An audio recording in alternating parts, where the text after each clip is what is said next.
Tonight we want to look at some very very vital issues that are really going on in the polity. So this is a discussion for and but of course there's a background to this, and it's very very important to introduce the background. Um, I mean, in the last few days, it's been very interesting in Nigeria when you consider the sort of things that have been happening between the candidates of the various political parties. You know, you had a Rise TV interview by uh, Alhaji Atiku Abubakar, you know, the presidential candidate of the People's Democratic Party, who is contesting to be president. I believe is it the fourth time or thereabout. I know he contested.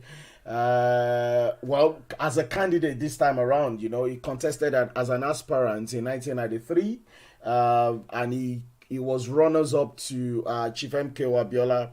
Then in 2007, he tried his luck. He wasn't successful, and of course, he's tried again and again and again. Now this time around, Alhaji Atiku Abubakar is having a go at it again. And obviously, there are quite a few things to consider, you know. So I mean, so tonight we're going to be discussing quite a few of these things. We're going to be looking at all the intrigues, all the conversations, all the funny things that have occurred in recent times, all the discussions, all the quarrels. You know, it's if anybody isn't laughing yet, of course you're at that point where you should actually be laughing as well. Well, when I say laugh, I don't mean making fun of them, but it is a time for Nigerians to actually, you know, it is an opportunity for us to be able to ask questions of our candidates for elections and be able to say to them that, you know what have you got for us? And it is a time to question them because in Nigeria, sort of, you know, more often than not, you find out that it is impossible to actually, you know, ask questions of aspirants, as the case may be, once they've gotten to office. Then of course at that point it becomes you and them, and then the opportunity, you know, to some of them you don't even see them, and of course naturally, as politicians usually do, a lot of them don't even keep to their campaign promises, you know. So we had that interview by Alhaji Atiku Abubakar on the television there, whereby, you know, he of course did state quite a lot of things. He made quite a lot of comments, and you know, as a political watcher, for example, you will be surprised as well that certain things that he spoke about, you know, they come across as very, very interesting, and you would expect that as a presidential candidate, that you know what, you step back from, you know, involving yourself in certain controversies. You know, I mean, he was asked questions, and he did say something about, you know, well, I picked the one who is basically presidential, more or less, quote and unquote, the one who is able to you know, to act as president at, at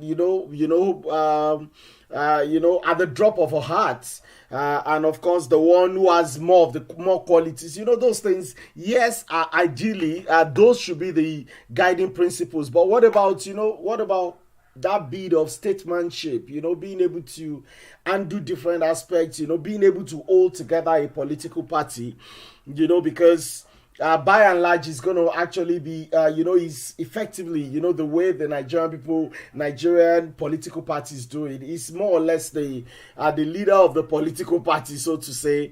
And if you cannot bring people together, if you cannot find words that will soothe them, then it causes a lot of things to question. And of course, we've had Peter Obi as well. He's done his own TV interviews, you know.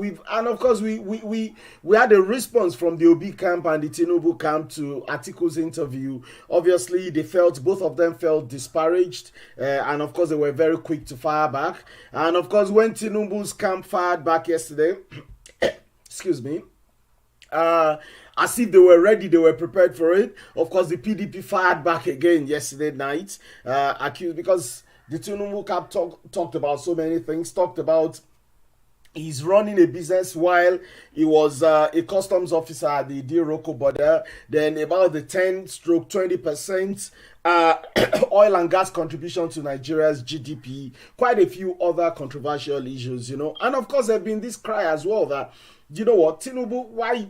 But let us not take too much time looking at the intro. But tonight, and of course, we've had Alaji Dr. Musa Kwankwaso as well, the presidential candidate of the New Nigeria's People's Party. And of course, we have Dumebi Kachiko as well, and a few other presidential aspirants across the, no longer aspirants, now candidates across the political parties in Nigeria.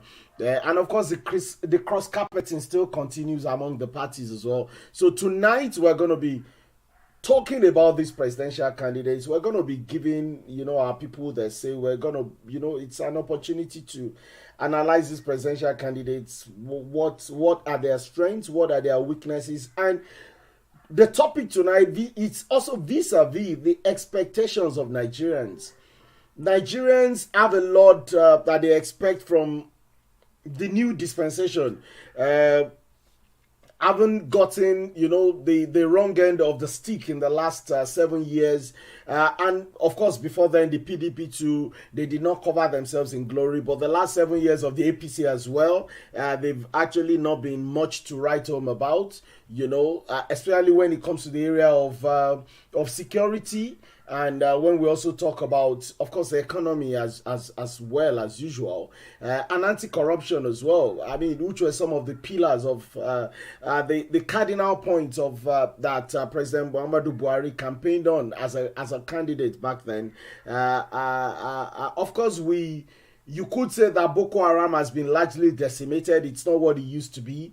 But then, all of a sudden, we have a flare-up. We have like never seen before, insecurity in the northwest and the north central, at least parts of the north central. At least we know Benue states, Niger states, it's almost non-stop with the two of them. And of course, Plateau states has experienced intermittent crisis here and there. And of course, the southeastern part of Nigeria, the Igbos, have a big sense of injustice. They feel marginalized, and that marginalization, quote and unquote, has also given room to various things. And so we're going to be discussing these tonight, and I invite you, our watchers, those on social media, to just follow us and enjoy every bit of this conversation as much as we are going to enjoy it ourselves.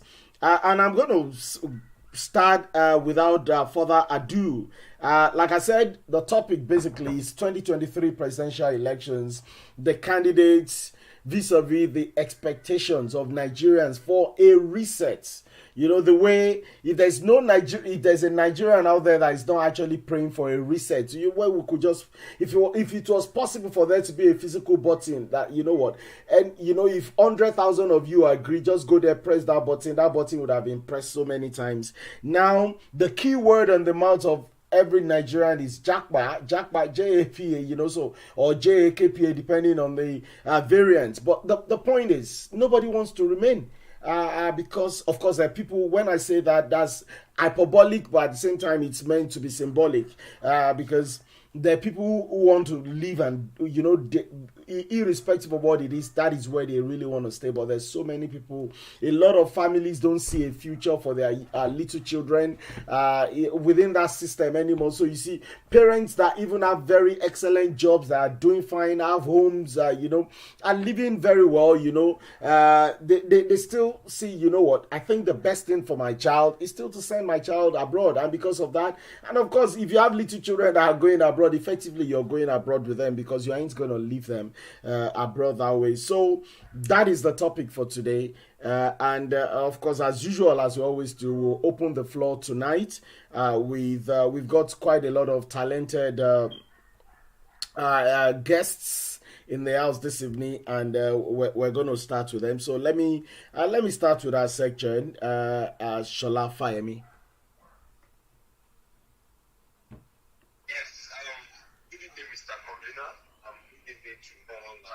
Panelists and everyone here present.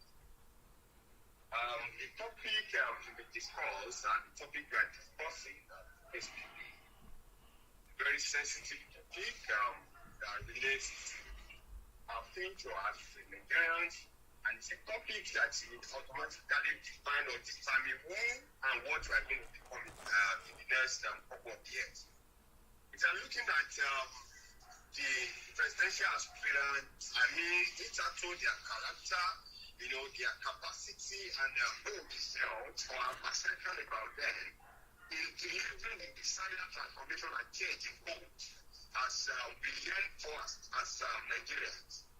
These are their decisions, their actions and inaction in recent times, and our perception per se in tandem with the transformation of Nigeria. This topic and these issues are very critical to us, and it's very critical to an average Nigerian. It's critical to, the selling fishes in the market, and average person selling tomatoes in a different market.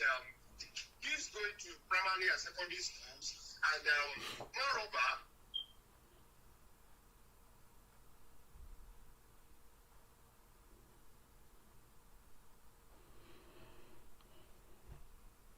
okay, I believe there's okay.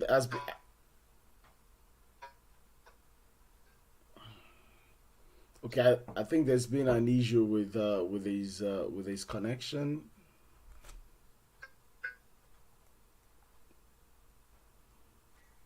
Okay, PLIDE-GAHRD, I think there's been an issue with your connection. We'll be waiting for you to reconnect. But okay, we'll just go on whilst we're waiting for him to reconnect. I believe it's probably low bandwidth, and but just want to I think it's probably low bandwidth there. But I mean, let's just continue what we're doing whilst we're waiting for him to. Oh, okay, you're back now. Please go ahead. Please okay, just go ahead. Go ahead, please. Go ahead. Yes, thank you very much. Yes, like I was saying, this issue is very critical to us, and we're looking at sustenance and the future of Nigeria. It's primarily dependent on the character of whoever becomes the president in 2023. And I was talking about the Muslim tickets. This issue in recent time has generated so many controversies where people are beginning to see Atiwaju as someone who is highly sensitive to the Christendom, and who, because of the selfish interest of winning the presidential, race forced by fire, due to or regardless of any circumstances, has taken it upon itself to afflict a Muslim person to become, his vice presidential aspirant. And again, looking at the interview or the video which surfaced like 2 months ago, where himself came out in the open to say, in 2015, there was consideration to push him as the vice presidential aspirant.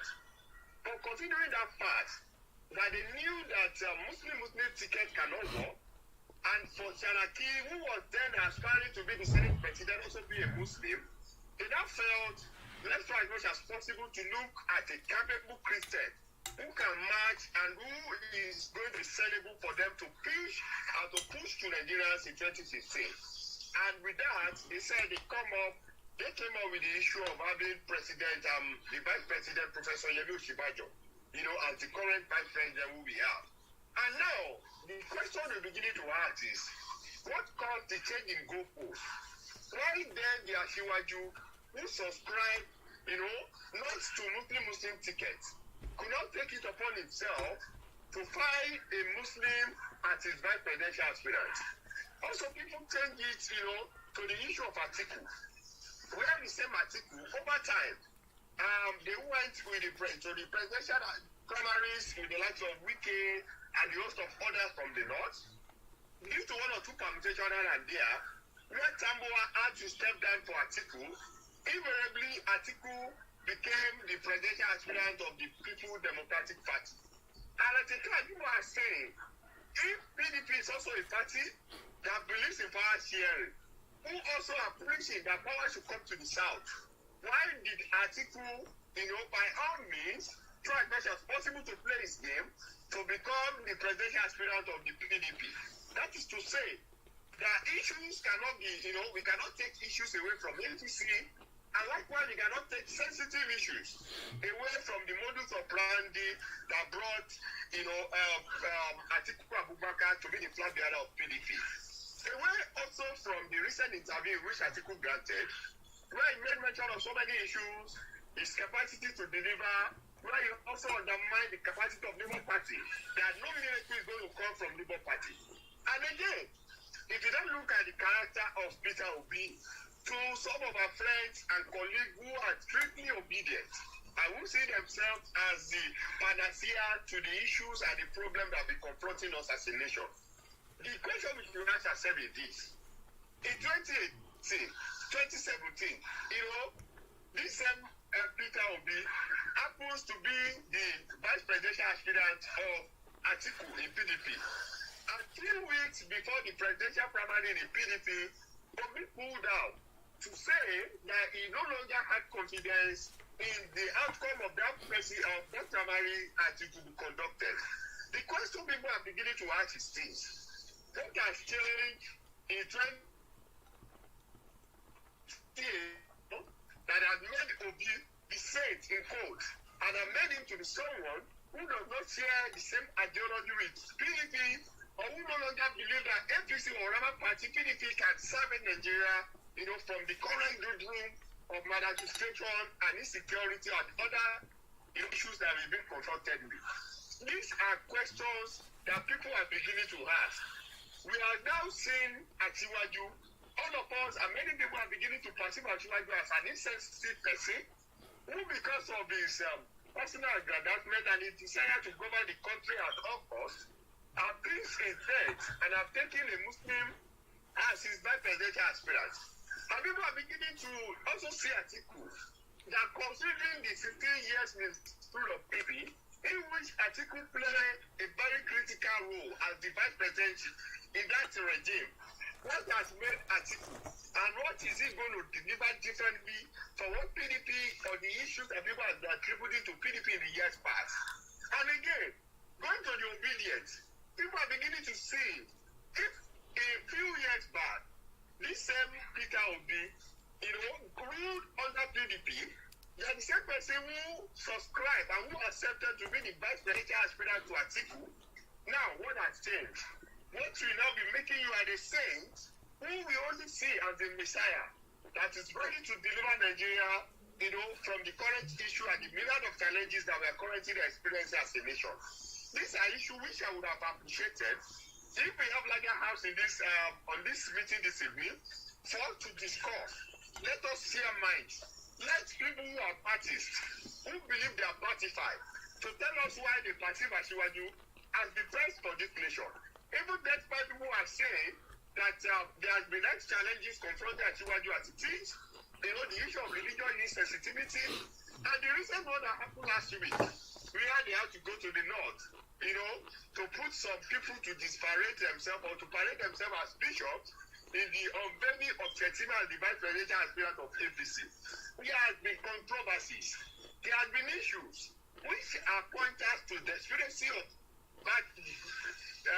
Tinubu becoming the president of this nation and so many other issues surrounding him. When people are beginning to raise questions, to raise thoughts, and that has made people to see if Asiwaju could be this desperate, if Asiwaju, could be this intolerant, if Asiwaju could be this insensitive to a Muslim and a Christian ticket, why then should we be saying that Asiwaju is the best person to become the president of this country? And same is applicable to Atiku, same also to people who call themselves the obedient, who believe they are the only person who can serve Nigeria from the other issues. So these are myriad of issues that we have appreciated. If we have the full house on this platform this evening to discuss in-depthly and for us to come up, for them who are parties to tell us why Asiwaju is the best, people who are for obedience to tell us why obedience is the best for this nation, and they should be able to tell us their track records and why Nigerians to support their candidate to be the president of this country. But now that I'm very sure too, we are going to continue this conversation with few of our powerful comrades and a powerful platform on this platform this evening. This engagement is going to be very interesting, and this discussion is going to be the one to watch out for, because we desire a better nation. We saw a video that recently surfaced from those people that were kidnapped on the train, where the bandits were threatening to kidnap the governor of Kaduna and to also kidnap the president of this nation. Governance has been downgraded. Our nation is no longer secure. Bandits could be threatening that they are ready to kidnap the commander-in-chief of the armed forces. And some people at the end of our peers can claim not to know the location of these bandits, or they can turn their deaf ears to what is currently happening in our nation. These issues are very sympathetic. These issues are very pathetic issues. These are not aired up in the Committee of Nations to say that the giant of Africa, who at one time we were boasting to have what it takes to lead in Africa, are now being threatened with insecurity. We are threatened with economic issues. We are threatened with failure, in an health issues. Our educational system is currently comatose. And people in higher institutions of learning have been at home for months. And as we speak, the government does not have solutions to the myriad of issues that is confronting us. How will the same government and the same person who has found us, who could be seen as a monumental failure, could be saying that he wants Asiwaju to come on board and continue his legacy? And people are saying, they are ratified. Also, PDP that has misgoverned and destroyed this nation for 16 years could also have a justification to say they are coming back to lead this country.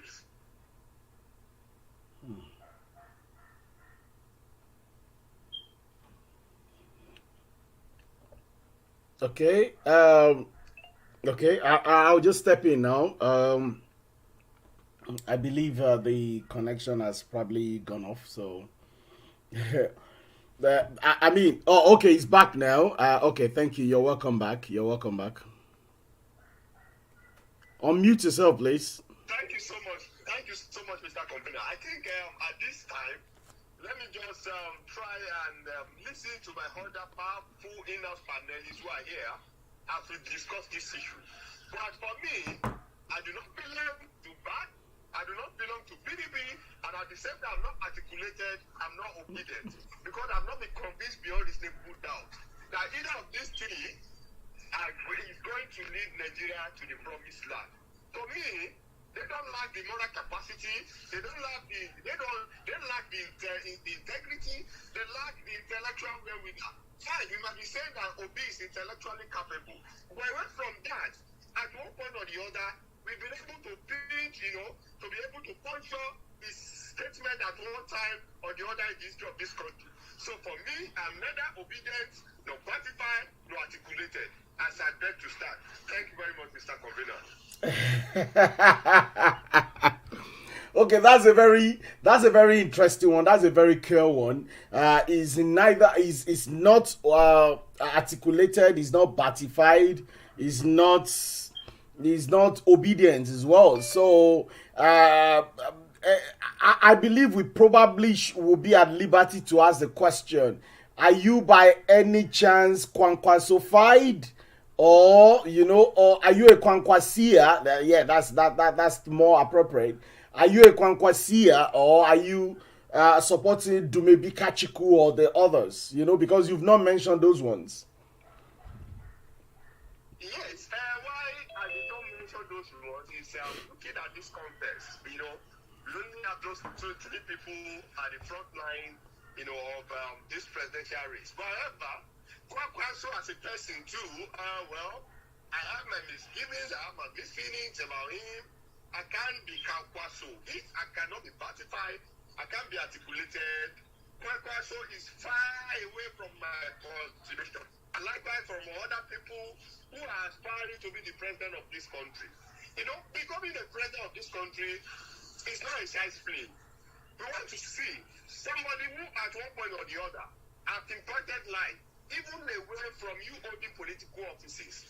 You want to see what you've done for yourself in your private position, in your corporate, structures, away from big politics. We don't want people who only know have the second address. People who are the achievements in life could be traced to their reign in the political dispensation of all the political offices. Our nation cannot be delivered by those kind of people. We don't need people who don't have second addresses. We don't need people who only come in to, to rise on the same foundation of failure that have been experienced in this country, either on the ends, at the ends of attempt by the PDP-led government, or what we've seen as the best of APC in the last 7 years. All of them, to a large extent, have failed on. And I don't want to beat my tent to them. Somebody might want to question that when they were having the presidential aspirants, the large extent that supported Bad. Yes, Bad supported Bad was not because I love Bad, but based on my personal principle that loyalty must be appreciated. Based on my personal principle that whoever might have helped you at one point or the other in your lifetime, at the time when it is deep for you to also repay such good, you are expected to do that. I really read Akiwaju because the land get dead, and like he proclaimed when he went to Abeokuta, he has served so many of his disciples, he has sacrificed so many things for them, and he felt at that time it is also right for them morally for them to also give back to him and to try as much as possible, to repay back to a large extent what they felt, he has done, and they are so inculcated into their moral structure and political upbringing. And that has been the reason why I supported Shatuaju, because I believe to a large extent, looking at the average of people who are aspiring to be the presidential aspirant under APC, he happens to be most qualified, he happens to be, the best person who has sacrificed for democracy in APC. And to a large extent, he has paid his price. And at the time, the most experienced from that post and from that era should be given the opportunity to flag the ticket under APC. But that does not mean that I'm convinced well enough that he's going to deliver this nation to a promised land. Thank you. I beg to submit. Okay, now you've confused me more. Now, I actually asked for clarifications earlier. I'd say, well, you said you're not batified, you're not obedient, you're not articulated, quote and unquote. Those were the three you mentioned, and I said, well, what about the Kwankwasia thing? Are you a Kwankwasia, or are you a supporter of Dumebu Kachiko? And then all of a sudden you've come back to say something about supporting Tinubu again, Bat again. So for me, that's a bit of a confusion there, and I would want to ask a question as well. So that's one area I wanted to clarify. But of course, there are other questions that need asking. For example, you did say something about none of them being qualified. But we've got to elect someone whether we like it or not. That's just what it is. We've got to elect a president. So what do we do? But let's first of all get clarifications from you about your support in this election. Yes, thank you very much, Mr. Convener, once again. Like I said previously, as it is, and I stand, I'm not supporting Asiwaju Bola Ahmed Tinubu. I'm not supporting Atiku Abubakar, and neither am I obedient. And the reason for this is not far-fetched. I said I supported Asiwaju to have become the flag bearer of APC due to his sacrifices for APC as a party. His sacrifices for human capital development. And how far he was able to be a true Democrat to a large extent in APC due to his track record and what he was able to achieve in APC. Looking at the merger between APC and CPC in 2015 and what have you, and the sacrifices for democracy in APC. To me, I felt it was a time for the folks in APC to repay Asiwaju and to see, looking at the hundreds of people aspiring to be president in APC, I did not see anybody more qualified than Asiwaju. But nevertheless, that does not say that Asiwaju is the solution to the country predicament and the only person who can lead us to promised land. I supported and rooted for Asiwaju during the APC presidential primary just as a way for them to see that somebody who has labored for the success and bringing APC to limelight in the political dispensation in this country should also be given a point to prove himself. Away from saying that at least it's a time for him to prove himself on what he's ready to do for their country, and now he's ready to position this country for better. How is he going to solve the issue of insecurity? How is he going to make sure? Because at the time, they told us that they were going to equate $1 to $1. And that promise has failed. And it is. The only promise that I can see that APC has fulfilled is to make sure that God will give us 1 meal per day. And an average Nigerian as we speak now, everybody, if you look at the major families, what they can say is many families are now feeding 1 time in a day. That is the promise fulfilled by APC. And again, when they say they are going to equate, a 1 liter of petrol to 87 naira, and we can see now, we are buying a liter of petrol at 187 naira per liter. That is to say, in most of their promises, APC has failed us. The only thing they are able to fulfill is to make sure that every Nigerian family now feed 1 day, 1 time per day. And that's the promise they've kept. And it is on record that it is APC too, in the last 7 years, have not been able to put, this nation on a footing that is going to lead us to prosperity, on a footing that is going to lead us to economic transformation, on a footing that is going to ensure that all of us are secure as we go about our daily activities on daily basis. But now looking back into article, for me, I've said it over and over again, if you are the vice president of a nation, in a regime, where again, fine, the nation was not in the right perspective, on the right footing too, but at the same time, if we were there at a time that people say, and people are saying that we have some largest, some level of corruption under PDP government. There are some other maladministrators that could be traceable to PDP government. We have the current presidential aspirant of PDP, the person of Atiku Abubakar, happen to be the vice president. How can we now say, what does he have to convince us that he's ready to deliver Nigeria, that is ready to do it differently from what APC has done? It is just because APC has failed us as a party. It's because we've seen the best of APC. In a Nigerian society, somebody like Atiku should not raise his head up to say he wants to become the president of this country again. But where the change that APC preached, we are beginning to see the different perspective, where people are beginning to see the best that APC could offer. That is what is bringing the likes of Atiku, the likes of Peter Obi, to say that they are raising their head up to become the president of this country. But looking at all this here and there, I'm yet to be convinced that either Atiku or Peter Obi or Asiwaju are going, either of them is going to deliver this nation, and either of them is going to deliver or give us the desired transformation that you then know. But I strong to be convinced that as far as I'm concerned, I cannot see a better Nigeria, either and under any of them governing us as the president of this country come 2023. But it's just unfortunate that one of the devils have to be elected as the president of this country. I beg to submit. Thank you so much. But before you go, it's one thing I fact-checked myself. Yeah, Mr. Commissioner.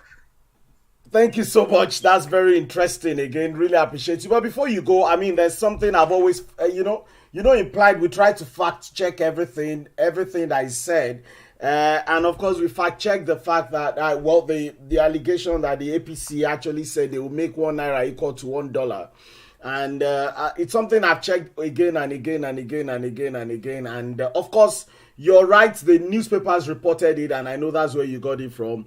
But I watched the clips of that campaign at the Nigerian Stadium, and there was nowhere he actually said 1 naira will be equal to $1. In fact, to have said it will be the most foolish thing for anybody to say, because at times, a nation's currency, at times, it's just, we have a government, number one, that does not reach out to citizens, that does not engage its citizens well, and that's why a lot of times even their news management is just very poor, otherwise, the fact of it is, at times, even devaluation is as an economic policy, is a positive economic policy.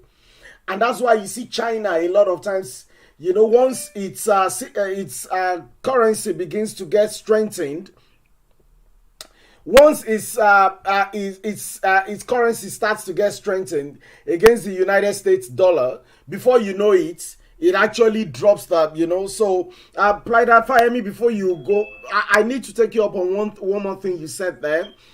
You did say there that they're all devils. So what do we do? If all those candidates are devils, PLIDE-GAHRD, Fayemi, help us. Because some people are watching this. There's no way you are also, you might not be a social media influencer, but you're a life influencer. Many people look up to you. for direction and guidance. So have you not created more problems for them by saying that, you know what, that all the presidential candidates are actually devils? Then in that case, what you're saying in essence, are you saying, of course I know that's not what you're saying, I'm just asking, are you saying in essence that there's no point voting then in 2023? We might, okay, you know what, go vote for the House of Reps, House of Assembly, National Assembly, House of Reps, Senate, and then as far as you're concerned, leave out the, is that what you're saying? Yes, well, I want to say that I'm actually not saying that citizens should not vote or exercise their civic responsibility, or people should leave this nation to God. Invariably, we definitely need people who will govern us. We need people to look up to provide the required direction, for our country. But at the same time, with the recent happenings, either in APC or PDP or Labour Party, it still shows that we have a long way to go as a nation, we have a long way to go as a country, and it shows that we are really not prepared. But at the same time, I don't want to undermine that factor and that fact that citizens are getting aware of their responsibility. The consciousness level is increasing day by day. People are beginning to see that our votes are counting, and our decisions at every point in time can be stayed with and can be guided religiously to give us the desired leadership we want at different levels, either being in the state or local government or at the federal level. But it is, if you are looking at the three political parties that we have currently, let's look at APC. APC is currently holding the center, and APC have the largest number of the legislators in the National Assembly.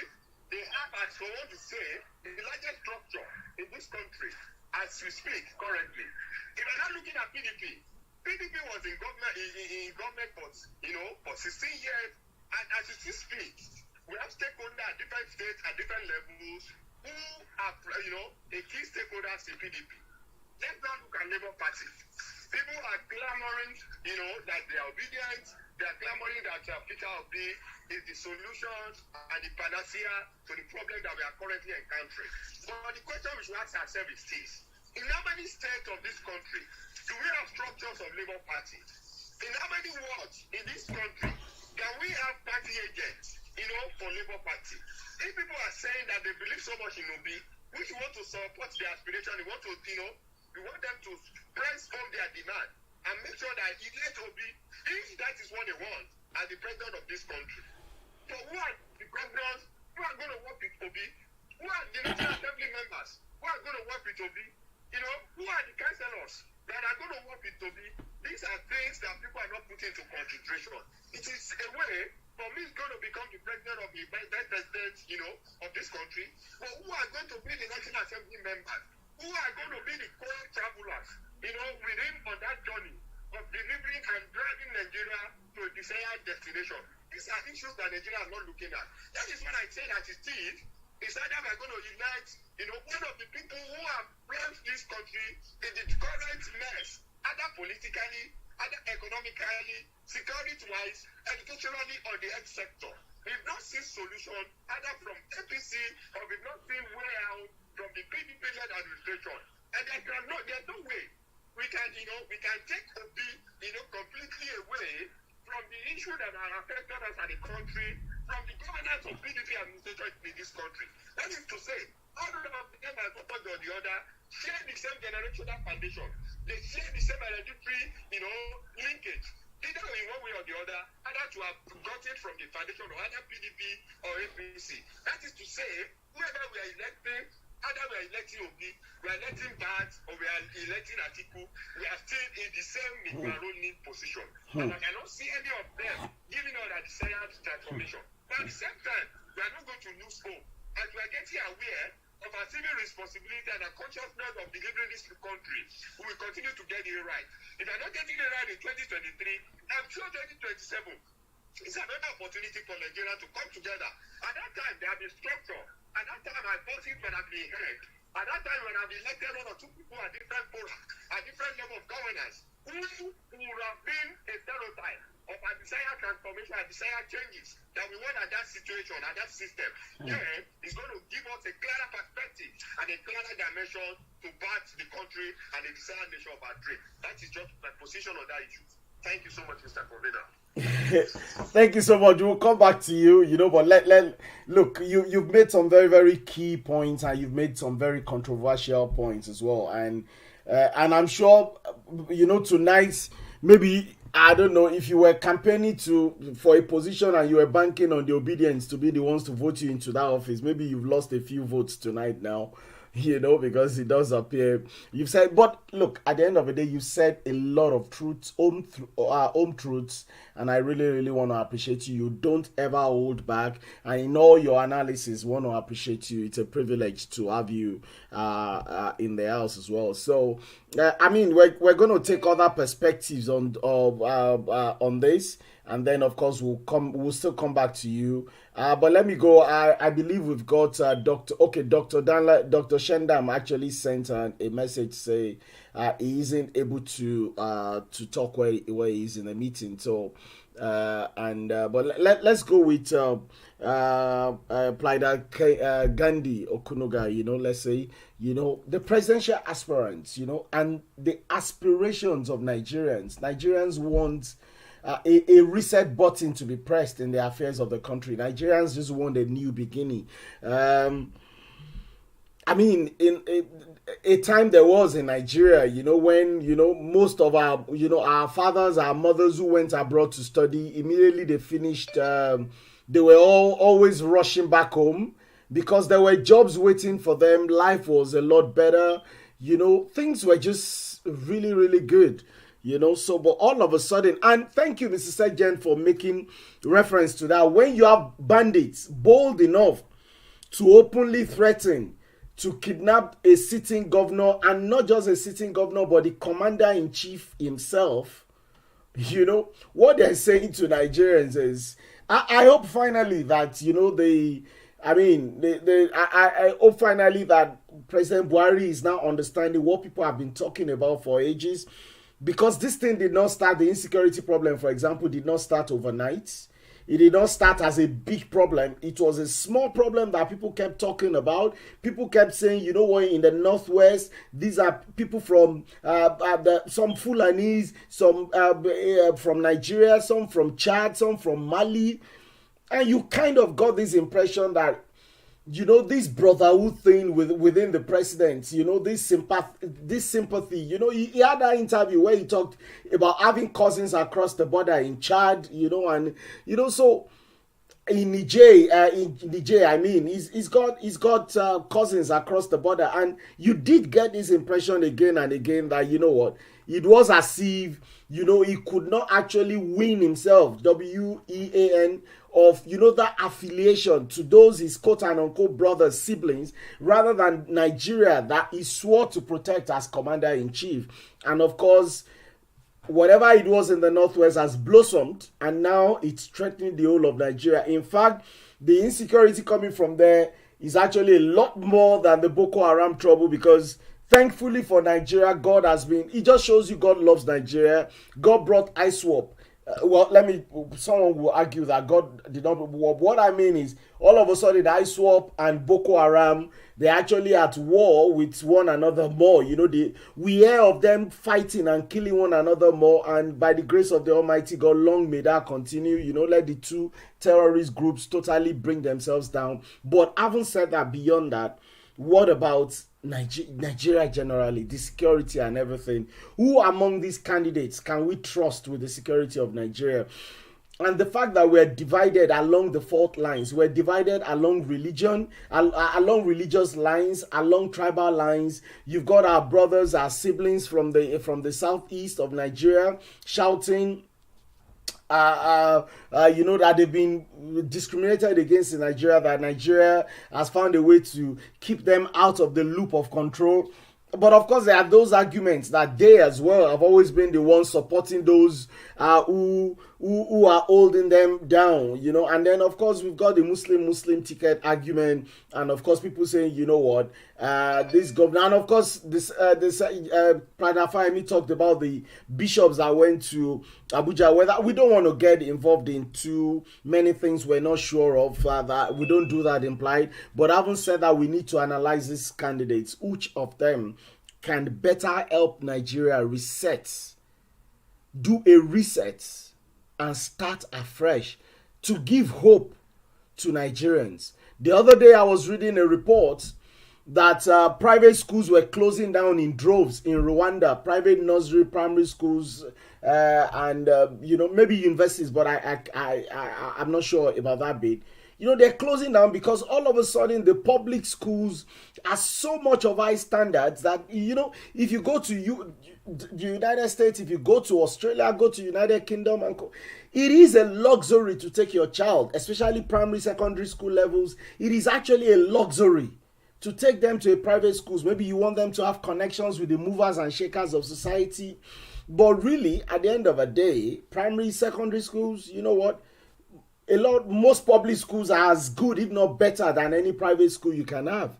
You know, so at the end of the day, these are things that we're talking about. Which of these presidential candidates can actually help Nigeria move forward? Let me come to you, Kende Okunuga.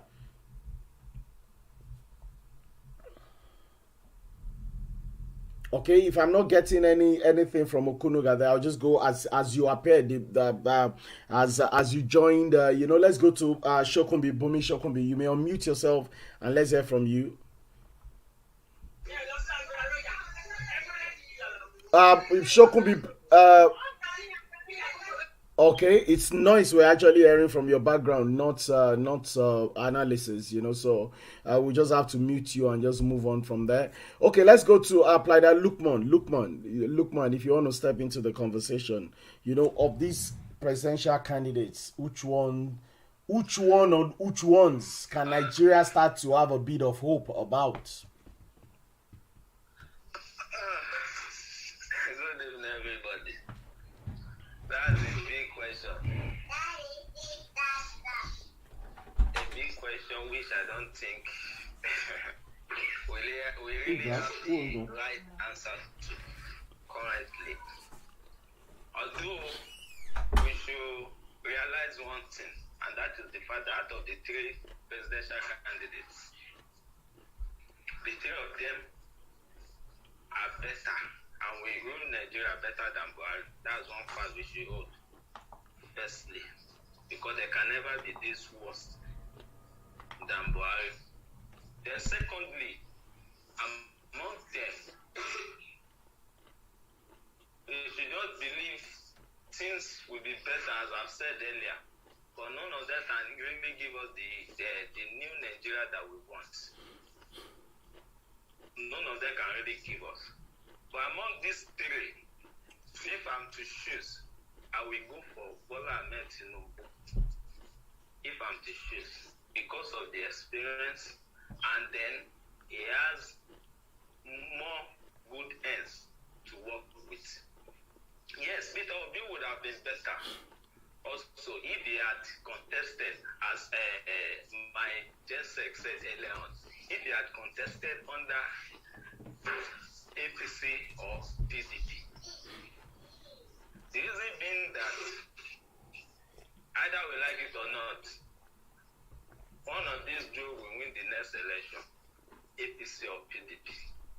Because I've said it before, and I'm saying it now, that Nigerians, we are not ready to make that positive change we want. Because if we are ready, we start from our local government elections. We start from our House of Assemblies elections. We start from the House of Representatives, because we need to take them as important as necessary. Because without, even if, let's assume, okay, they voted Peter Obi as the president. Yes. Who is going to make the laws for him? Who are the Labour Party members in our local government that will work with him? As earlier said by my Jensen, they don't have it. So, to me, currently, we have no choice currently, based on what we have, than to just, we have no choice than to choose between PDP and APC. And if I'm to choose, I will go for Bola Ahmed Tinubu and Shesima. We should forget about Muslim ticket. Nigerians will always like to make money. We don't ask the right questions. We don't ask them the right questions. We only ask questions that are not necessary. The same thing we did when Buhari was coming in. They were saying even if Buhari presented the secondary school certificate, they will vote in. And that is Nigeria. And they started the game. The only thing they talk about is Christian, Muslim, whatever. I don't know. It has not taken us anywhere. Even as individuals, as Christians and as Muslims, what have we done for ourselves as individuals? So we have a long way to go. Let me stop for now, sir.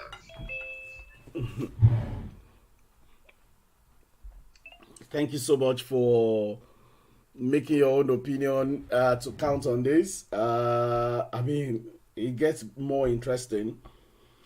You actually said you would support Tinubu, and of course you said experience. So I want to take you up on that. When you say he has more experience, Atiku was a long-serving customs officer. Atiku became vice president of Nigeria and he was in office for 8 years. Atiku is a serial quote-unquote presidential candidate. Atiku has run businesses, so he seems to be very experienced in those areas. Peter Obi was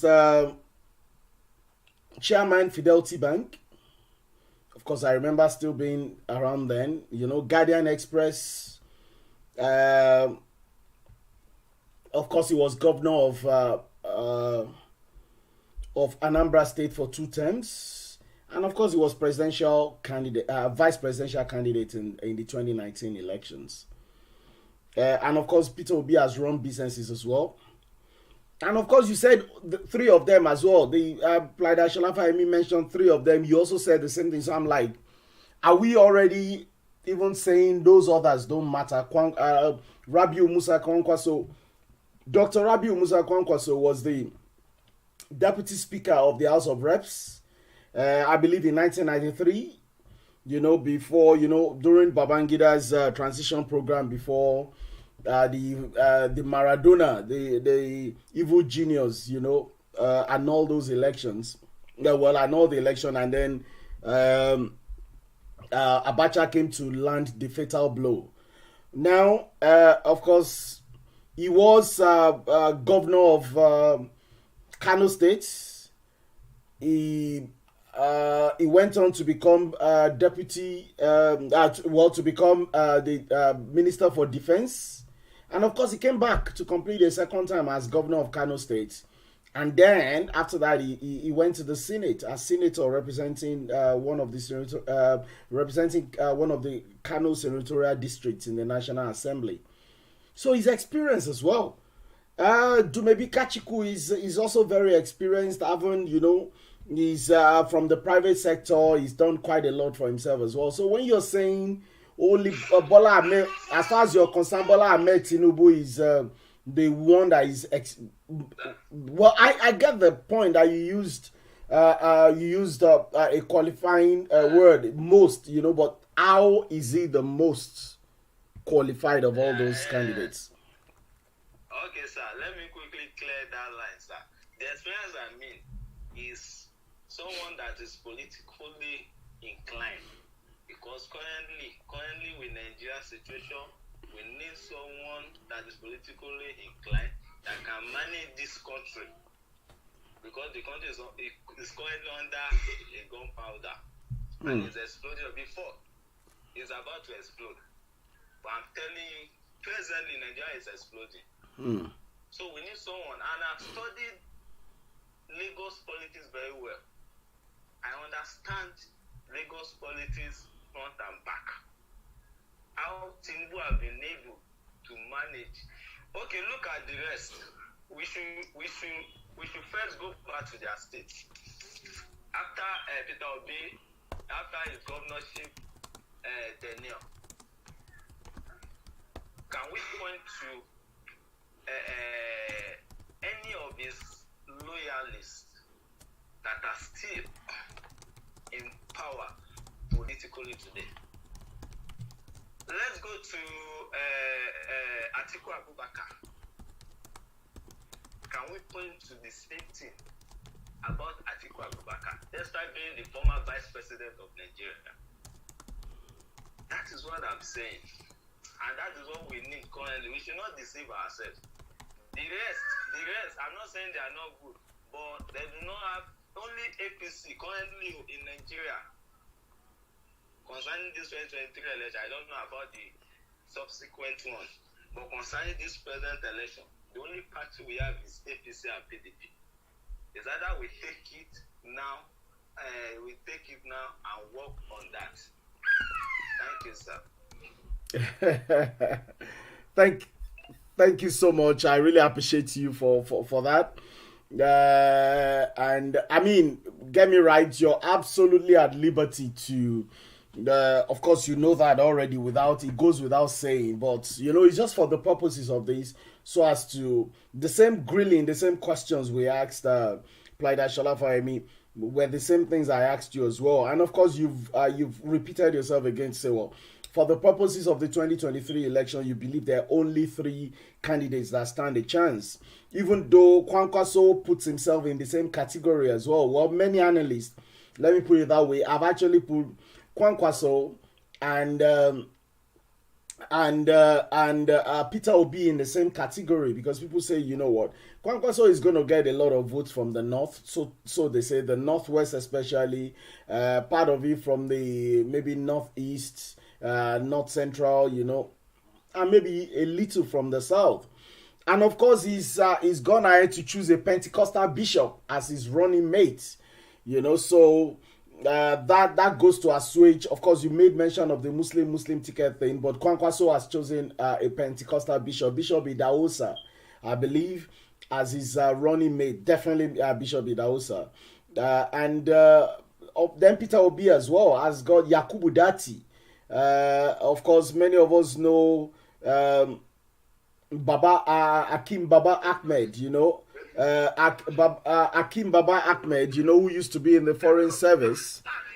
Please, can you mute yourself? Okay, so please, can I ask you to mute yourself, except it's time for you to talk, so we're listening to family conversations, So basically, you've got those things. He's chosen Dati Baba Ahmed, and we're asking ourselves, does Dati Baba Ahmed actually add a lot of value to that ticket in terms of, this is someone who's contested elections in Kaduna. Of course, he won at the National Assembly previously, but he's lost his last contests, but let's focus again on these candidates. Looking at the economy, let me ask, for the incoming president, whoever it's going to be, of course, you did say that there's no way 2 of them can be worse. 3 of them can be, any of them can be worse than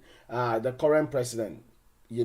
That's what you said. Now, what areas should be the focus for the incoming president in terms of, what areas do they need to concentrate on, from day one, and which of them do you think are best able to actually, to run those to actually tackle those challenges, with the right thinking cap on, as well as the teams around them as well, and of course experience of governance as well, and of course it's one thing for you to have been a politician of 50 years. It's another thing for you to understand the basic, the rudiment, the basics of politics, of governance, of diplomacy, of running the economy, of ensuring the security architecture is fit for purpose, and all these other things. So let's come back to you,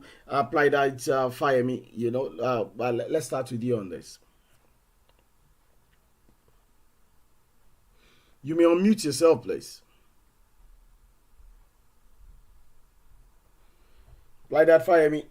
Okay, let's go to you. I Plied Lukman. Let's start out with you, Plied Lukman. Can you give us a bit of direction and focus in this area? Thank you.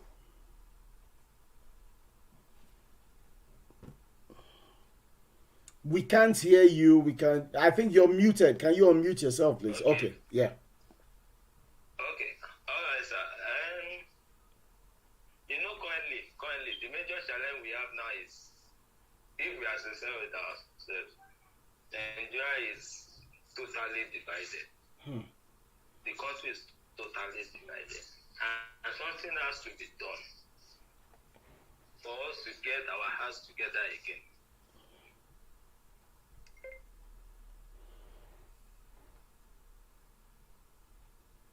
I think we've lost audio from your end. We can't hear you. I think there's a problem with your audio again. Just unmute yourself, please. Okay. Yeah, go on. It was my network. Okay. Yeah. I said the country is totally divided and something has to be done for us to move forward. So currently, we need someone that can do that. We need someone that can do that. I'm telling you, if let's assume Peter Obi, even Peter Obi,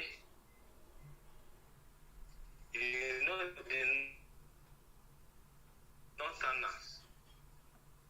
Northerners will never want, for example, between Igbos and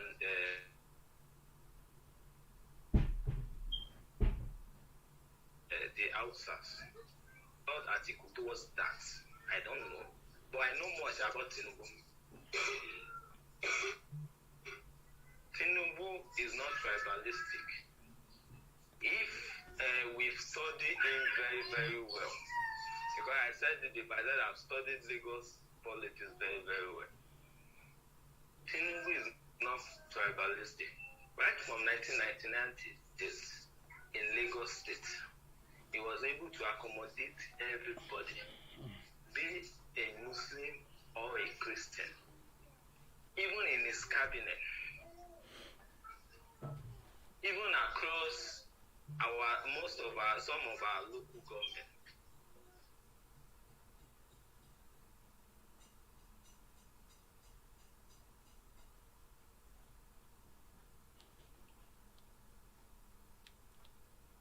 Okay. I'm just gonna move on at this point. I believe there's a problem with the network. So the connection is very dodgy. We'll just move on, just so we can.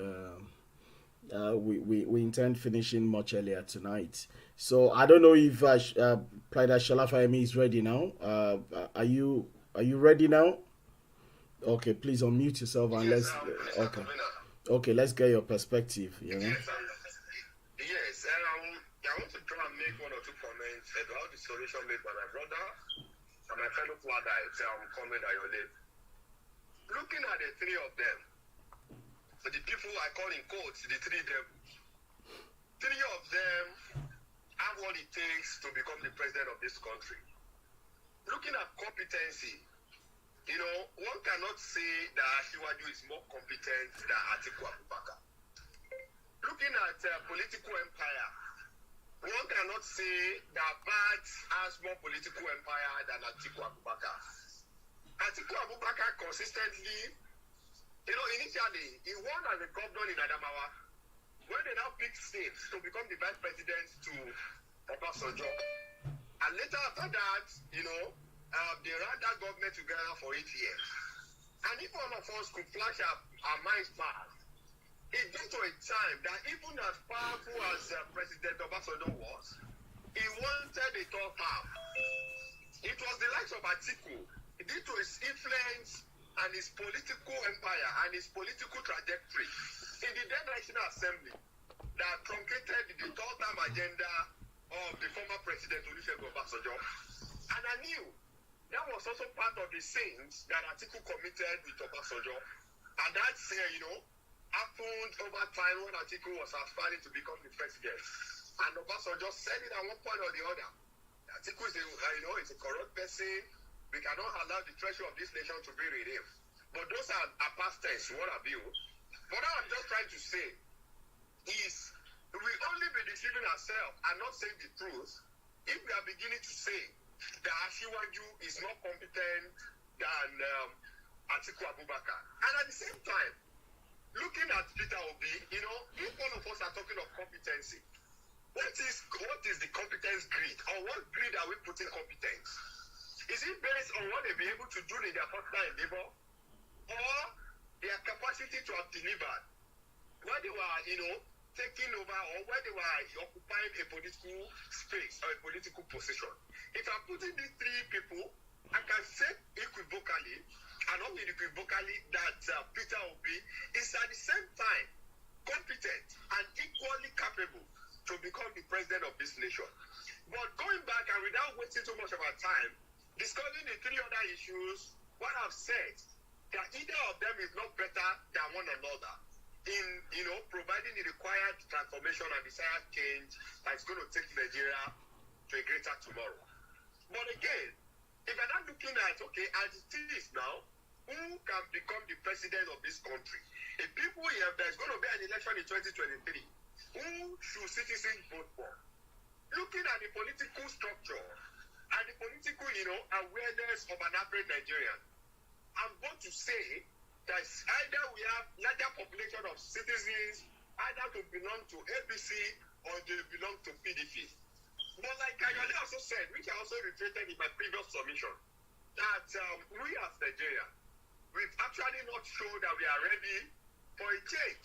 The change I'm saying is not the change of the slogan of APC, because their change has been bastardized, and they've not proven beyond reasonable doubt that they can even deliver the change. And to listen the situation and the chances, the credibility and the hope of Asiwaju giving us the desired transformation and change in this country was when President Buhari also said that we should vote and support Asiwaju for continuity of his government. This is saying invariably that Asiwaju is coming for his security to be on the rise. Is he saying that Asiwaju is coming for exchange of naira to dollar to become 1,000 naira? But the president saying that Asiwaju is coming so that students in a higher institute of learning will beginning to stay at home for 1 year? Is he saying that Asiwaju is coming so that inflation rates will turn to 35? Is he saying that Asiwaju is coming on board so that our sector, who even as it is, are not responding to the warnings of Nigerians, will totally be in the position of comatose and collapse? Is he saying that Asiwaju is coming so that states will no longer be swallowing money, but people will be swallowing money in different ministries, in different ministries? What was President Buhari saying? What legacy has he laid for us as a country that Asiwaju Bola Ahmed Tinubu will not be coming, to sustain or, to try as much as possible to continue? What we want at this time is a president who is going to have a mind of his own. Somebody who is going to fight the issue of insecurity head on. As it is, like I said previously in my submission, Nigeria is in the position of, of pity and comatose, where bandits could have come up openly to have threatened that they are going to kidnap the sitting president or a sitting governor. That is a slap on our common interest. That is a slap on our sovereignty as a nation. For bandits, criminals, to be threatening, the peace and security of this country. And that is also telling us that if our president is no longer safe. And remember when president was going to his village in Daura for Salah, his government was attacked.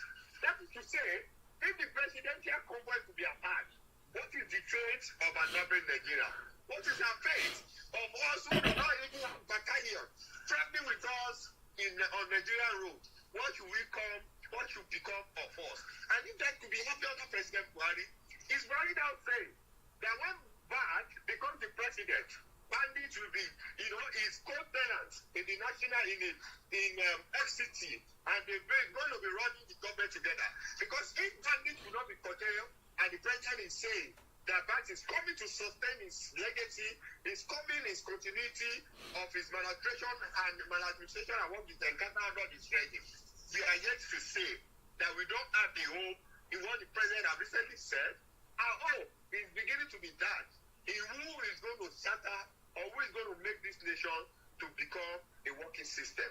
As I say, we are yet to be convinced that either of these three aspirants, the top and leading aspirants, are going to give us the desired transformation and that will make this nation work. You know, it is still a mirage to me, and I'm yet to still concur. I'm yet to give myself into the aspiration that they have what it takes to give our desired country. Thank you, sir. Wow. Thank you so much. You keep continuing along those lines of, and you're scaring people like us, if you continue to state again and again and again that, the current candidates, that none of them can actually give us that Nigeria of our dreams, the Nigeria that we so eagerly look forward to. Of course, people would say more in hope than expectation, but of course we cannot afford to. We just can't afford to get it wrong, So because generations after us will actually not forgive us for getting it wrong in any way, So we'll just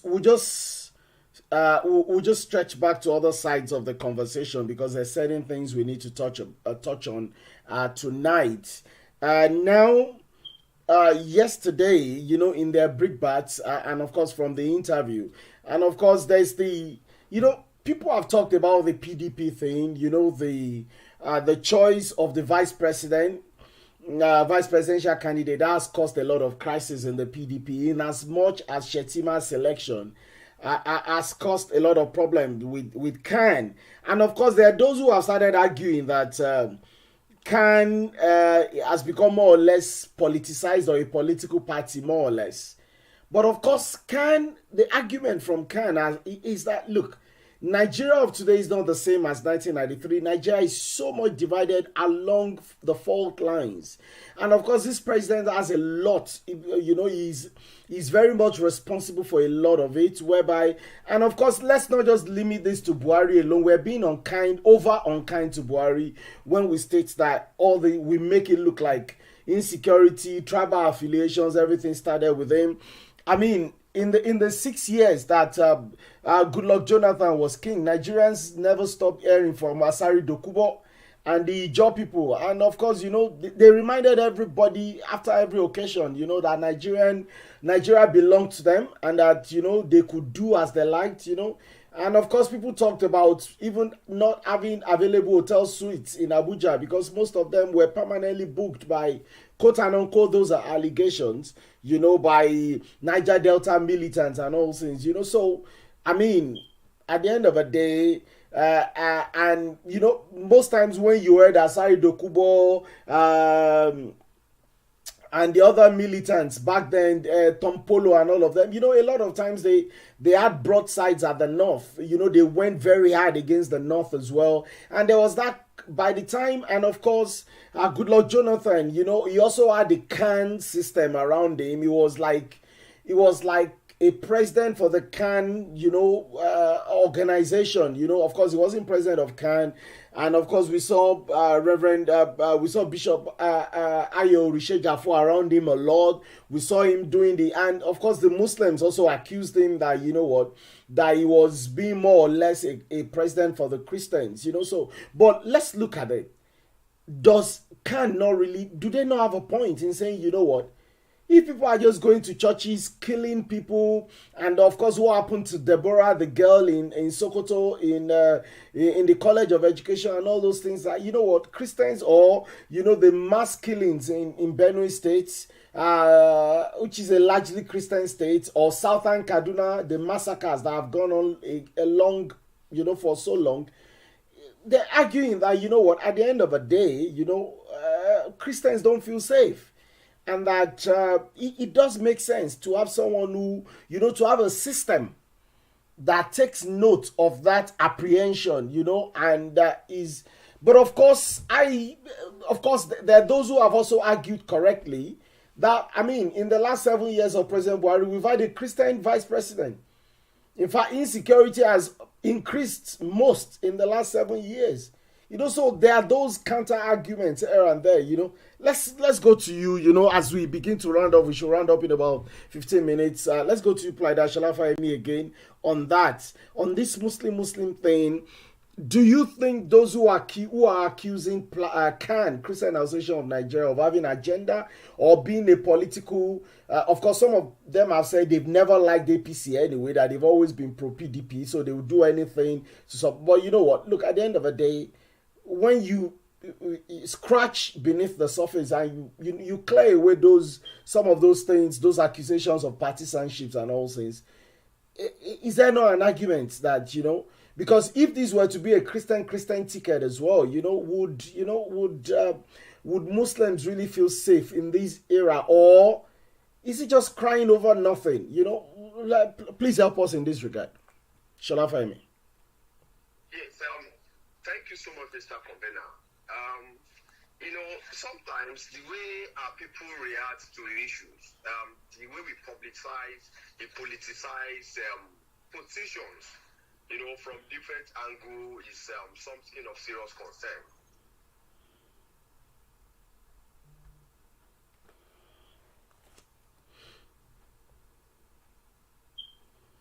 Okay, we can't hear you. I think there's a problem with his network connection.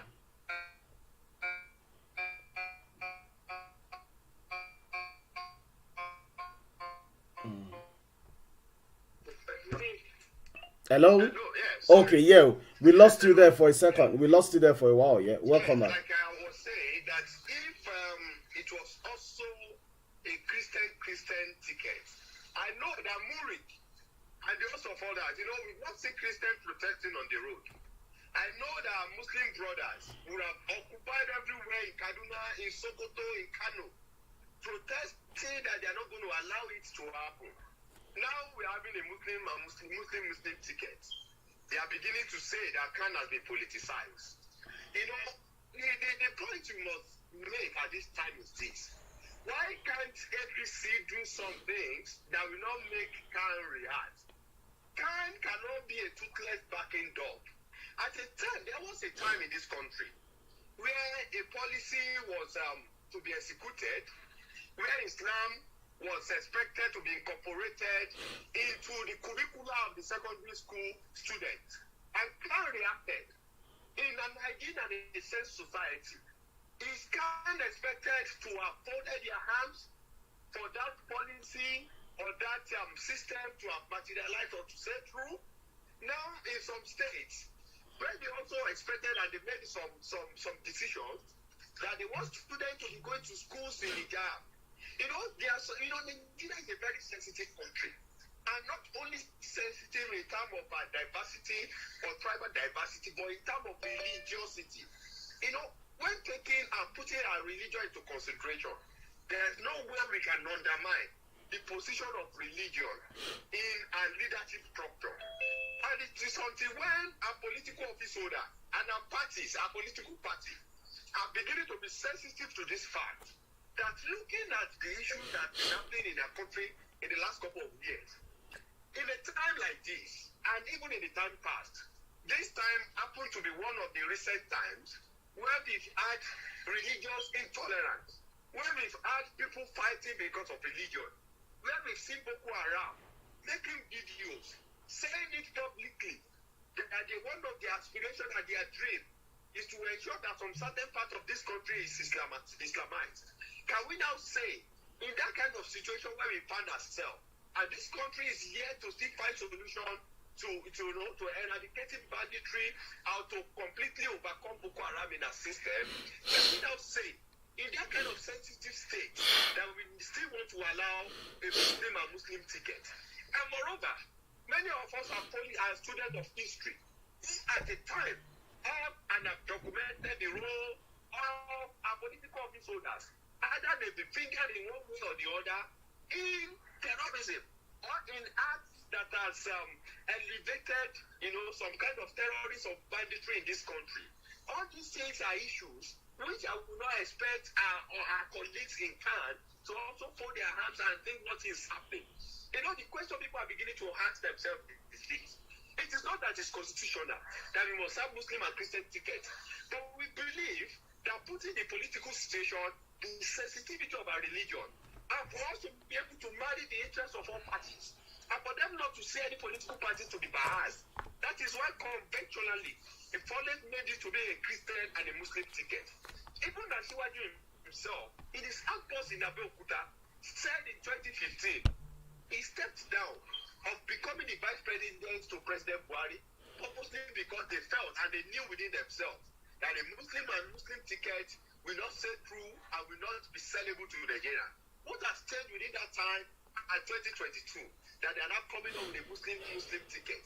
If they also knew, like PDP did, that they want a structure and a system where they want to appease or they want to use that to get the sentiment of our northern brothers, they would have sold their president to the north. And that's why they would have probably taken over the position of the vice president, or we also like one of his lieutenants who is a Christian to become the vice president. But it is working on the gullibility and sentiment of Nigerians to say at this time that we want a Muslim ticket. And if care is not taken, it is an issue now that indirectly has come to stay. Because now we even see that people from the southwestern, from this southern part of the country, who are beginning to say they are not seeing anything wrong in Muslim ticket, and even some came up with a position that if I'm a Christian and I belong to APC, can I now say because my party have filled or have found a Muslim ticket, then I'm not going to vote for my political party on the basis of that? You know, this issue is a sensitive issue that is not properly handled. It's going to cause another religious crisis and religious issue in this country. We know to a large extent that our Christian brothers have been very tolerant and they've been handling this issue, you know, with much maturity. If at all they saw and APC folks believe that this Christianity and you know religion is not as sensitive as that, why would they have gone to an extra length of getting, you know, like they said, of harboring or hiring people to disguise our bishop at the declaration of Shetima as the vice president? If they did not see that religion is a very sensitive issue, it must be given due attention. Why could they have gone to that length of showing their desperation to make sure that they have the backings of the people in the Christendom to have hired people to have disguised as bishop, just to say that they have some percentage of Christian or provincial bishop or some people in the Christian folks is supporting Shetima as vice president to Asiwaju Bola Ahmed Tinubu. You know, I remember Professor Fawayemi said in his presentation last week that even as sensitive as America is, the position of religion, in whoever becomes the president and the vice president and some other political structures in America cannot be oversized. That religion is a global issue that must be given due and sensitive attention. And I don't think that it is sensitive enough. And it's a matter of trying to see that our Christian votes has nothing to write up about for them to come up with a Muslim ticket. And people are beginning to say that fine, the wife of Asiwaju, you know, is a deaconess, you know, a pastor in redemption, you know, redeemed church. They are beginning to come up with so many issues. And some are even saying that Asiwaju knew over time what he was going to do for him to have allowed the wife to have become a pastor in redeemed. All these are not issues. All these are things that I believe our political leaders must not be playing on the sensibility of Nigerians, but at the same time, allow tradition and convention, what has been operational since 1999, and people have not changed the periscope, to still come and happen. People are beginning to say a time is coming that somebody will even bring his in-law from the other part of the country, either the person is a Muslim or a Christian, or the person is a traditionalist, to become into a deputy, and we are going to that era. We don't want that to happen, and that is why we want them to redress the issue of Muslim ticket. To me and to most of others who believe that religion is playing a very critical role in sustenance as a nation, and for us to bridge that gap in our unity, which is currently being threatened. There's need for us to pay due attention to, religious sensitivity and for us to balance sides. We cannot say that the whole thing that Jordan Hemisphere is that there's no competent Christian. Don't believe that if they've come up with another Christian, that they might not get the massive support as expected from the North. But nevertheless, if people truly believe in you, if people truly belong to your party, if they are leaning towards you, and they believe that you are coming there to serve this country, and they believe so much in your capacity and and ability to deliver to the expectation. Regardless, either you've brought a popular person or you pick a popular Christian or a popular whatsoever from the Northern Hemisphere, they should be able to see vote for you. If that's what that you guys believe that it was the North and the South, the time is coming that even the North and the North will come up one day to say we are not giving regards to the to the convention of producing the president from the North, or vice president from the South, or president from the South and vice president from the North. The time is coming, if we are going to allow the Muslim secret to stay through, the time is coming that the president and the vice president might likely come from the same region, purposely because they want to play or they want to score a political score, or because they want to play credence to their political, strength or political power. That is just my submission at this time. Thank you, sir. Thank you so much, PLIDE-GAHRD Fayemi. Thank you for the great analysis. And one of the key things about you is you do not ever shirk a question. There is no question. You're always there to undo it head on, and really want to appreciate you for how far you've really helped us tonight. I believe we've got Director CMD in the house. Tolu, you want to have a say on this topic? Let's have you, Tolu. You may unmute. Let's hear from you regarding this topic. Hello, Tolu. Are you able to unmute? Okay. Hello. Yeah, go on. All right. Good evening, everyone. Good evening. Concerning this issue of the presidential candidate, I'm going to agree with the previous speaker concerning the issue of Muslim tickets. As much as the party is trying to make it look like it is not relevant, their own action, especially at the unveiling of Shetima, made it obvious that it is extremely relevant, and they are aware that it is relevant. And so you begin to wonder, why are they going to such extremes to ensure the Muslim ticket when they are aware of the relevance of the Christian involvement in politics and the current status quo in the country. But, having said that, another issue which has come to light is the actions of the individuals in question. Now, a lot of us always say, don't vote for the party, vote for the individual. Now, if we decide to pick these individuals one by one, we seem to be able to find one criminal act or the other concerning each one of them. Recently, a journalist dug up some records concerning BAT. The Shetima issue is ongoing. That one, in fact, I don't even know. And I was telling somebody, I said, even Peter Obi, he's not exactly a saint. So once again, Nigerians being asked to vote is a situation where you're basically being asked to choose between the devil and the deep blue sea. So the choice is really yours. My social media, most of the time when I have to post about politics, I try very much not to pick sides. Because in the end, every candidate has a positive and they have a negative. And so it becomes a case of your person. What do you want as an individual? Is the particular candidate working towards what you want? Because the country as it is now basically is working against majority of the youth.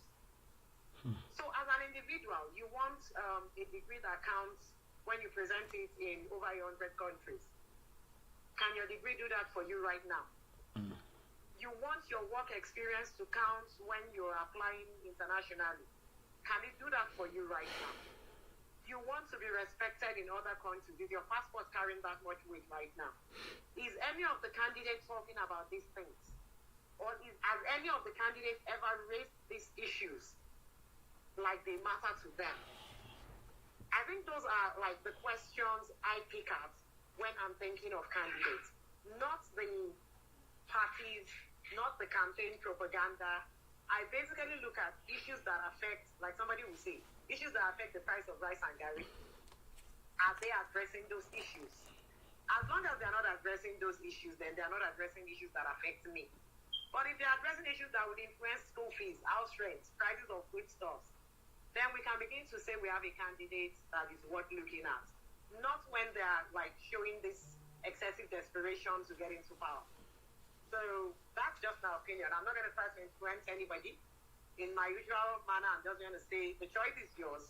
It's about not just your future now, but your children's future.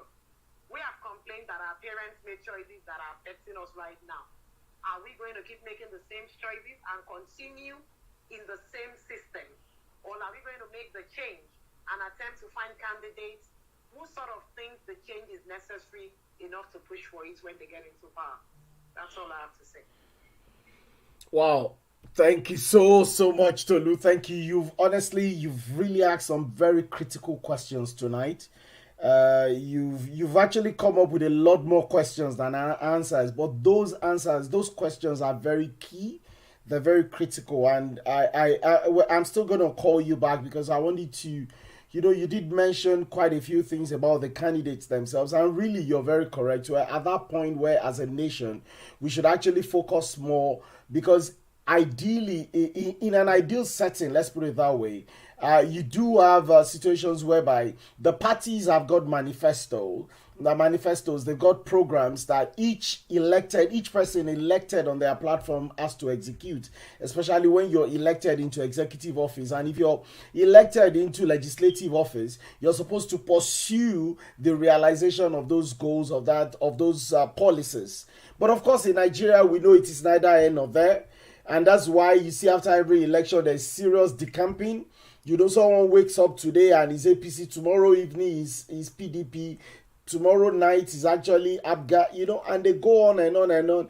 And for example, that was the point Showore was making when he responded to Atiku, who for whatever reason has just been, I find it very interesting that he's been attacking everybody, attacking Showore, attacking Tinubu, attacking Peter Obi, and whether that's a strategy by his team, or whether he's just making big mistakes, we don't know. But you know what? He's been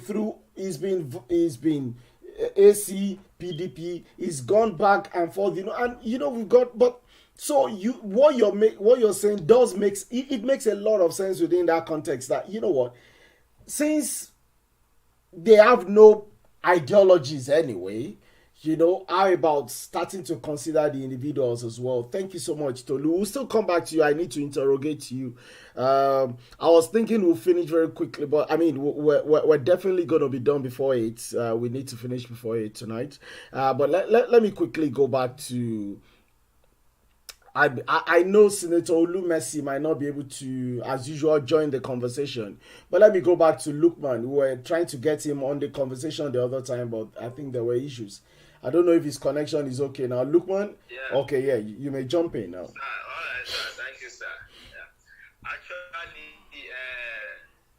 to be sincere with ourselves, if it were to be a Christian ticket, my Muslim brothers, we also react to that. But me, I'm looking at it in two angles, based on my own personal understanding. And the first angle is, I think it's a wake-up call for CAN.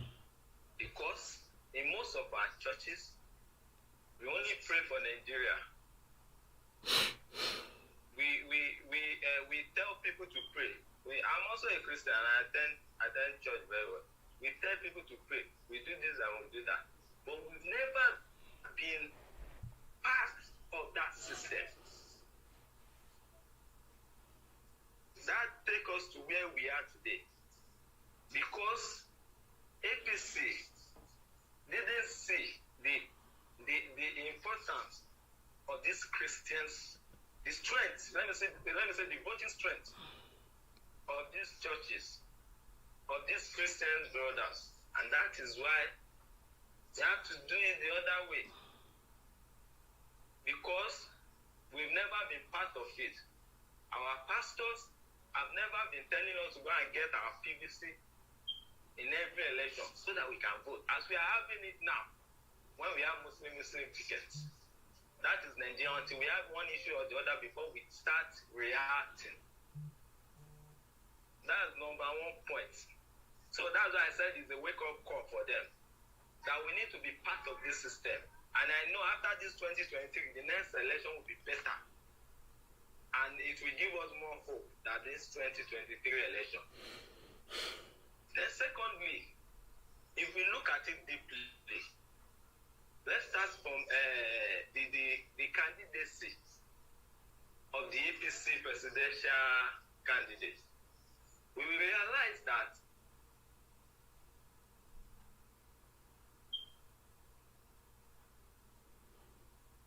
Hello? Okay. I think we've lost him again. Hello? PLIDE-GAHRD Lukman, are you able to? Okay. I believe Senator Olumesi indicated that she's able to.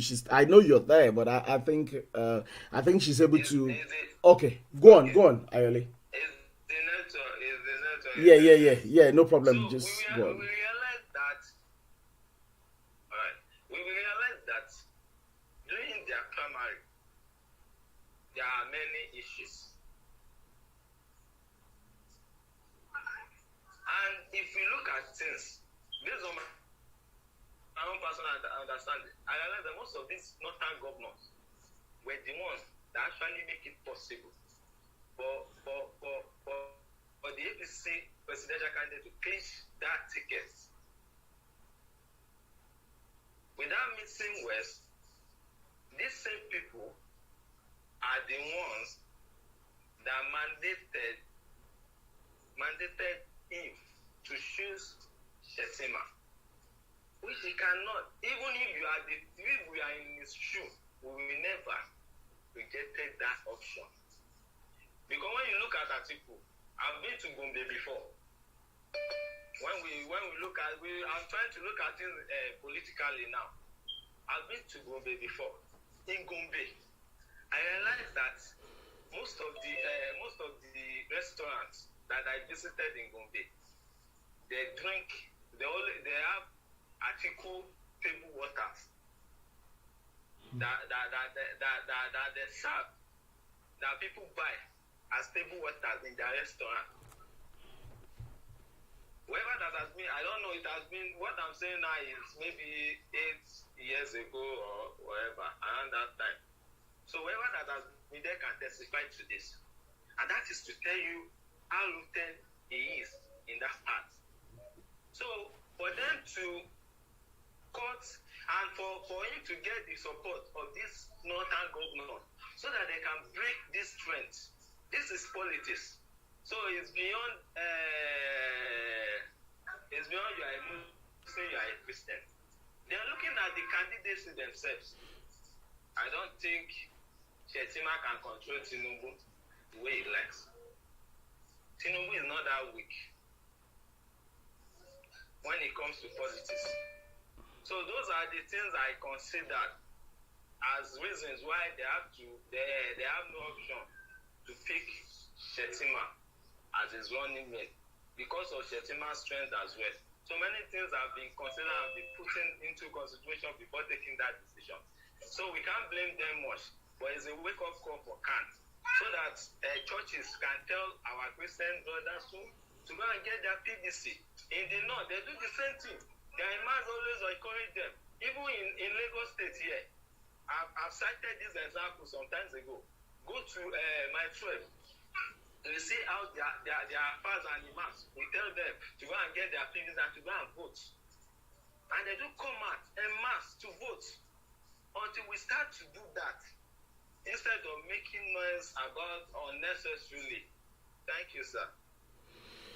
Thank you so much. There's a lot to talk about, and incidentally, this conversation actually started very slow, and it's actually picked up. And you're from all angles, you're beginning to bring up, those, and of course, I have to really appreciate our SecGen who actually held the conversation, who held the discussion together from the beginning. So let's call Senator. I intend that we'll finish on time, so we'll finish in about 10 minutes, not later than 10 minutes, definitely. Let's call Senator Olumesi to have a say on this, if she's able to talk where she is.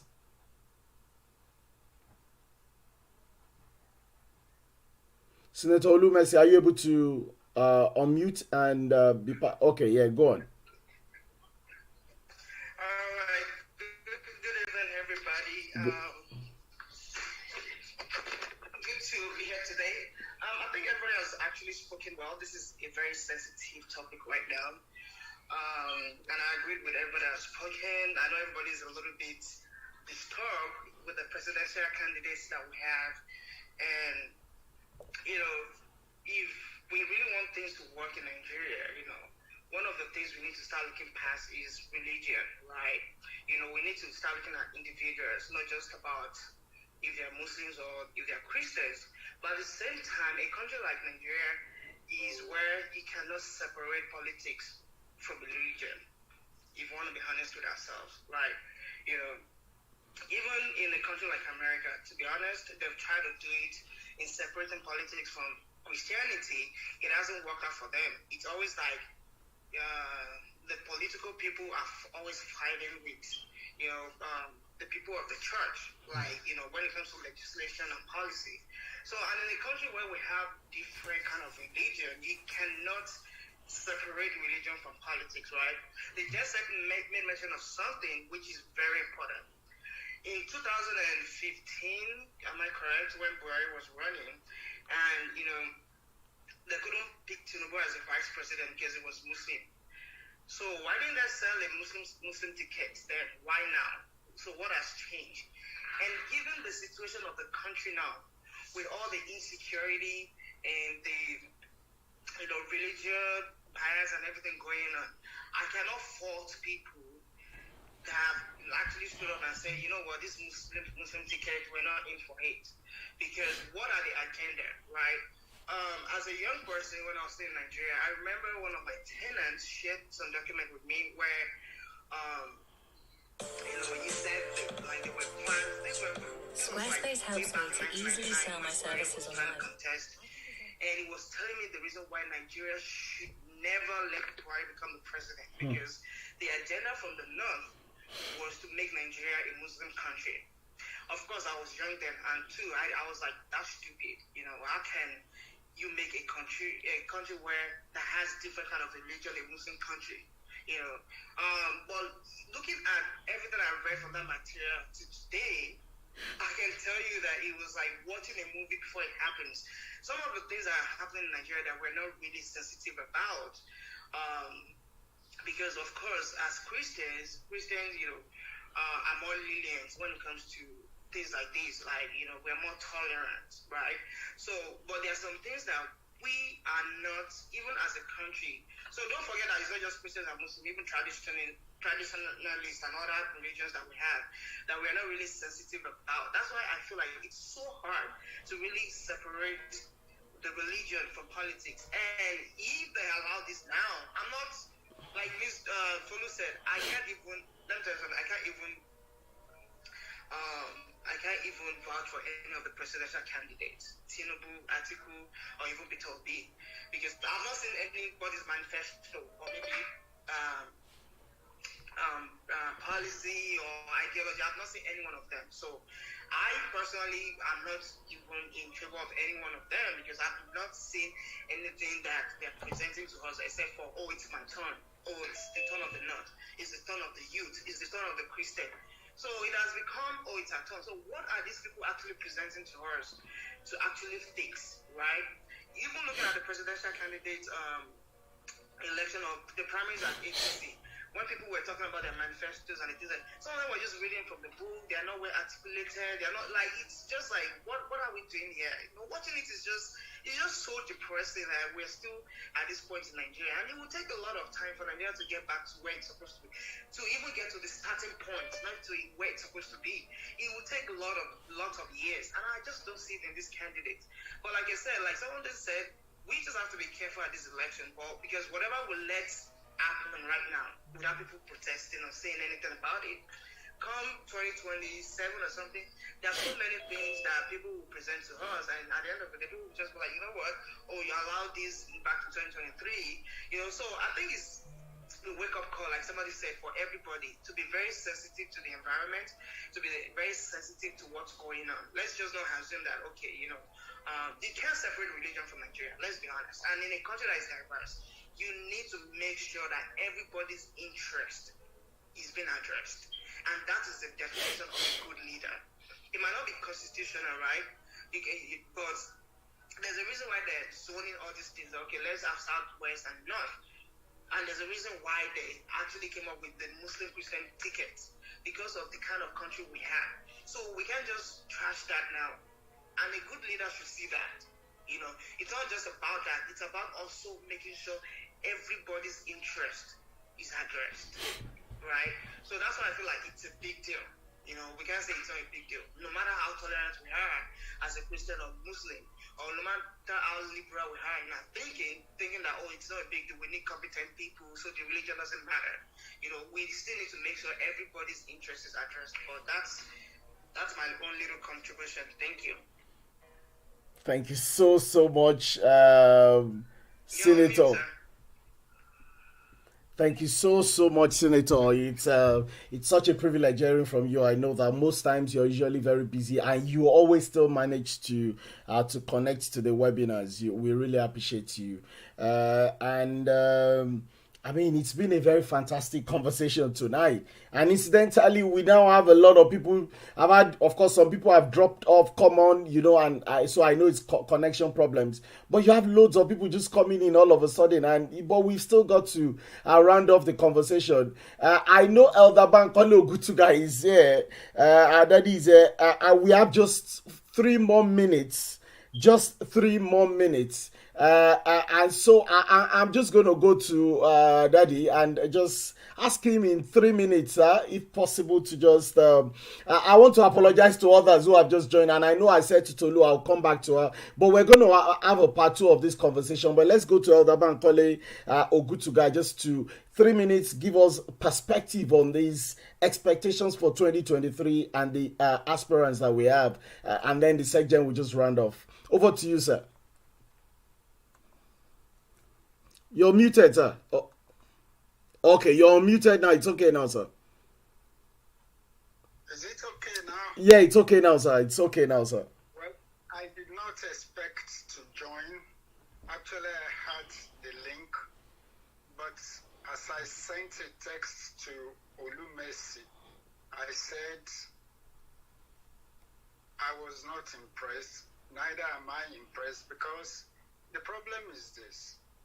Whatever the candidates sell to us, we cannot be sure they would perform. Buhari came on the basis of change, and that change hasn't come.